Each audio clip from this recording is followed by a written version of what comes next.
Well, it happened again. So I got an SX-64 sent to me, and well, there's a reason why you see only this much of the keyboard. The entire front got disintegrated, and even the keyboard here, even though it's still attached by the cable in the back, you can see that it tore through all of the standoffs that hold the screws that hold the keyboard to it. And on top of that, we have a really nice crack in the back and a piece missing from here as well. This, a direct result of shipping. This is not how it originally was when it was packed. When it was packed, it was fully intact. So when shipping SX-64s, man, you just got to protect the keyboard. So that's what we're at with that. We'll figure that one out. See how to fix that. In the meantime, let's go ahead and turn this guy on and see what we're up against here. Hopefully it works. I'm not sure. So got it plugged in, and yeah, let's see how this goes. All right, drive spins and stops, that's good. Okay, so we've got a RAM issue, no doubt. Got an out of memory error, so definitely a RAM issue. Let's see if we can get some flashes. Putting in the dead test cartridge in here. Well, that was quick. All right. 1, 2, 3, 4, 5, 6 flashes. Okay, so 6 flashes is usually around UB6, I think it is on this. So I'll double check that. But all right. So it looks like we're going to be taking the main board out and replacing some RAM, and then we'll see what we have after that. All right, so stay tuned. Man, another keyboard. Crazy. All right. Be right back. So where we're at here, we're going to take this board out, and that's where the RAM resides. It's on the back side of the board. In order to take this out, there's 3 little plastic, I don't know, push pins, whatever you want to call them here, that need to be taken out. And we also need to take it out of here as well, because we're going to have to slide this in a little bit to unplug it from the main board here.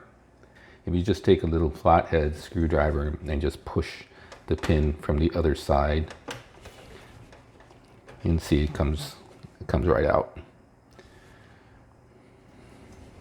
And you don't want to lose the little receptacle that it goes in, so take that out as well. Okay. So we're going to do those. There's 3 on here. Okay, we gotta do the little plugs here. Okay, so now this board's just about ready to get popped out of here. We just need to slide this board to the left so it can disconnect itself from the connectors. So I'm going to take this little plastic pin out here.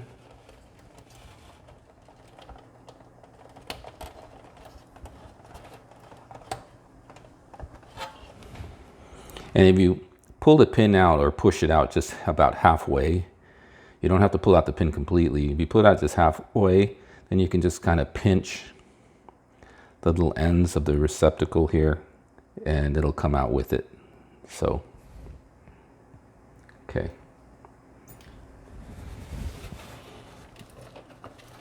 So now this should be able to slide to the left. And this should almost slide right out. So the one other thing that we have to deal with on this main board here is the power plug. So the easiest way to deal with the power plug, you don't want to just tear this thing, pull it up. I mean, I guess you could, but an easier way to do it is to open it from the back. Just unscrew the 2 screws on this backing plate on the bottom, and this backing plate will just slide out a little bit. So that's what we're going to do next. So let me turn this around and I'll show you what I mean. Okay.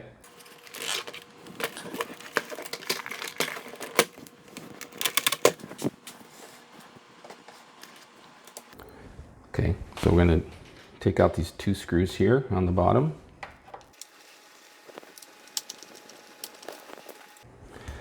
And you can see this kind of pulls out a little bit.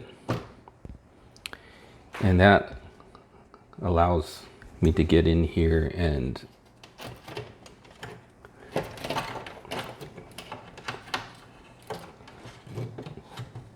okay, I don't really need that.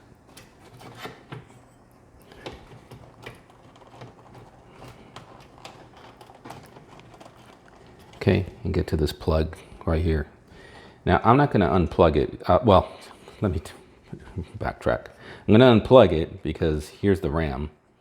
Okay, there's UB6 right there.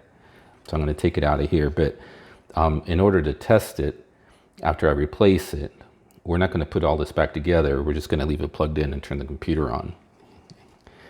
Because just because one RAM chip shows up bad doesn't mean there's not more than one. It's just that's the first one it caught. The diag cart or the dead test cartridge catches the first bad RAM, but if you've got 2 or 3 bad RAMs in it, it's going to catch the first one. You replace it, and then it's going to show that you still have a RAM problem, and it'll go on and catch the next one. So that's the way this works. Okay, so let's go ahead and replace UB6, and we'll go from there. So stay tuned for a second here. Okay, something I wanted to show you. We did the dead test cartridge and it showed 6 flashes, which dictates that UB6 is probably bad. But as you can see, turning this on, when you get an out of memory error, you can see that there's a character that's consistent, which is the $sign. So what I'm giving you on the screen here is basically, when you get an out of memory error, if you have this consistent strange, well, not strange, but if you have this consistent symbol that shows up on the screen with this error, that also correlates to a chip. And in this case, it basically confirms that UB6 is probably bad because that $sign correlates to UB6, that bank of memory. So that's just one more tell, you know, to confirm the chip that we're going to replace. So we're going to go ahead and replace UB6. It doesn't mean that that's the only bad RAM. You know, we can replace it and we'll still get a RAM error if there's any other RAM chips that are bad as well. But that's the starting point for us. So let me go ahead and replace that chip and stay tuned. We'll be right back. Okay, so here we go. We socketed UB6 here. And yeah, so let's take a look and see if that solves our problem. Now, I'm not going to put the computer all back together again. I'll show you what I'm going to do here because you never know. One RAM chip might actually, you know, the dead test cartridge might catch one RAM chip, but it doesn't mean that that's the only one that's bad. It's just the first one that it caught. So before we put all of this together, we want to test this thing while it's still outside the computer. So basically, I just connect the power to it in the back, and I just connect this, the monitor to it. We don't need the I/O card, you know, just to test the RAM or what have you. And yeah, and we don't need to plug anything else in, just these 2 things, and you'll see that, you'll see what I mean. We'll just turn this thing on and see what we've got. Okay. So I want to make sure this isn't touching anything metal there. Okay, so let's see what we've got here. Okay, so the dollar signs are gone. We got a good screen now. There's no cursors because the I/O board's not hooked up, but we still have a problem, and it's still a RAM problem. And this is what I mean. We had the 6 flashes that showed a problem with with the UB6, but see, there's more RAM problems that we have going on here. So we don't have the full spectrum of RAM. We only have 11K. So there's another RAM chip. I can't put the dead test cartridge on this right now because the I/O board isn't hooked up. I'd have to plug this board back in, and then we can try the dead test cartridge one more time, see if it gives us any more flashing. Although I'd be surprised if it did, because we've gotten this far, and typically this is about as far as the dead test cartridge will test. So I think our best bet is going to be putting in the diag cartridge that'll go through all the RAM. So let's put this board back so we can put the cartridge in and see what we've got and take it from there. So I'm going to turn this thing off.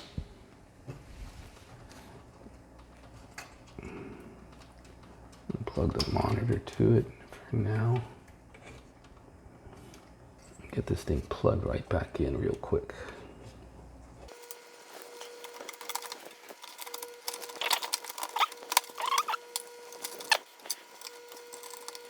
All right, we got everything plugged in. Now we can, just for the sake of sakeness, we're going to do the dead test cartridge first and see what happens.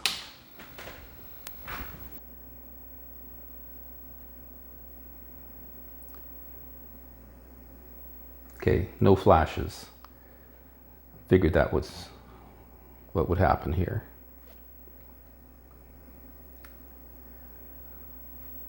So let's see if it finds any of the memory here. Now this is a C64 dead test, so these memory locations here we'd have to convert over to the SX. So U24, for example, on the 64 correlates to UB4 on the SX-64.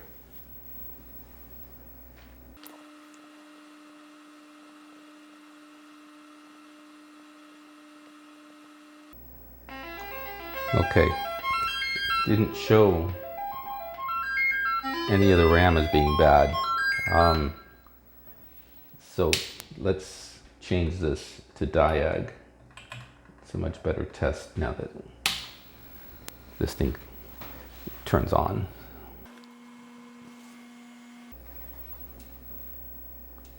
Okay, so RAM test bad, U23, which is UB5 on the SX-64. So UB5 is the next chip that we're going to attack here. All right, so we have our marching orders. UB5. All right, stay tuned. Let's get this card out and get that socketed. Okay, so now we have UB5 socketed. UB6, UB5. Let's plug this in and see what we get now. Okay, let's keep our fingers crossed.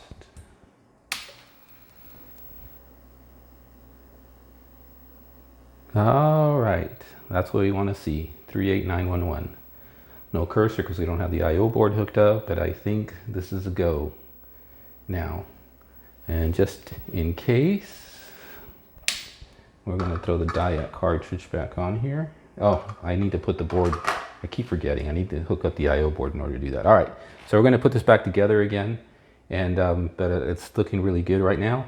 So yeah, so that's the next step, just get this thing back to normal again. So we got the power back on here. Make sure when you put this back, you're putting it back on the rail. And there's a pink and red wire that sneaks underneath the connector between the I/O board and the main board here. Just want to make sure it doesn't get pinched. All right, we are good to go.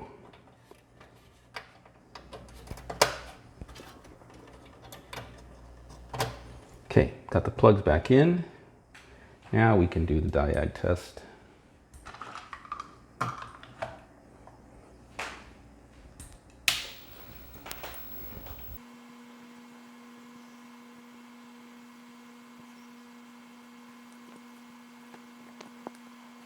Okay, looks good. Ports that are bad because I don't have the harness hooked up, as you well know by now. So we got to put the little plastic pins back on. Easy to do. The easiest way to do it is you take this pin out, obviously, so you're left with this. So what you want to do is, first of all, you want to make sure that the board holes are lined up with the metal bracket holes. They got to be lined up perfectly. And then when you're putting this in, you're going to pinch these together. Once you get it pushed into the PCB board, if the PCB board is lying flush with the metal brackets, this should slide all the way through. Otherwise, you run the risk of it going through the PCB board and then kind of splitting off a little bit and then making it really hard to slip through the metal bracket hole. So you'll know what I'm talking about when you try this. But pinch, keep the PCB board flush with the metal bracket, and this will go all the way through, and then you can put the pin back in. Okay. Okay, one thing with this keyboard, we're going to use a cable that I made because I didn't have a cable that came with it. The keyboard got crushed as the whole front plate and everything. One thing I wanted to forewarn you about. When I got this, not only was the front plate completely crushed and everything, but there was like a bunch of half a dozen or so keys that were popped out, which is tough because in order to pop the keys out, you have to pinch these two tabs underneath to pop the key out. But that was how violent this thing was treated, that half the keys, well, at least half a dozen keys were popped off. As I was putting the keys back on, I was looking at them, making sure that the little spring on the bottom, was flush. And this number one was missing the spring. And the reason that I bring that up, and I had a spare, and that's why you see me holding a one and the keyboard is complete. The reason I bring that up is a little tip. If you find that all your keys are working, but just one key is not, chances are it's not your CIA. And doubtful it would even be your cable. It's usually the spring in here. Either the spring is missing or the spring has contracted so much that it's no longer flush against the top, here. And that's problematic. The spring needs to be in place and it needs to be in solid shape in order for the keys to work. So keep that in mind. All the keys work except for one. Pop the keycap and check the spring. So that's the tip of the day for that. So let's get this thing together and see if the keyboard works, and then we'll see if the drive works.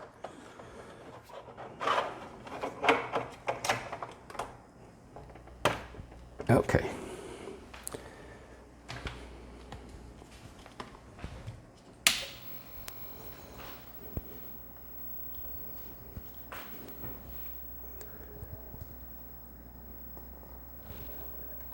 That's a good sign.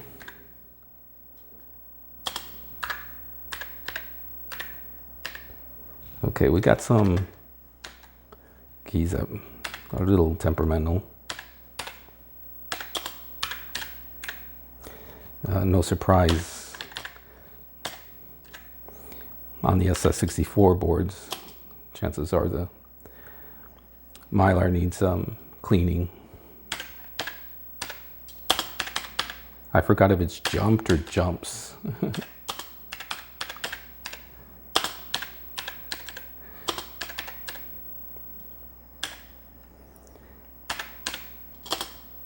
Okay, so the keyboard looks like it's in decent shape.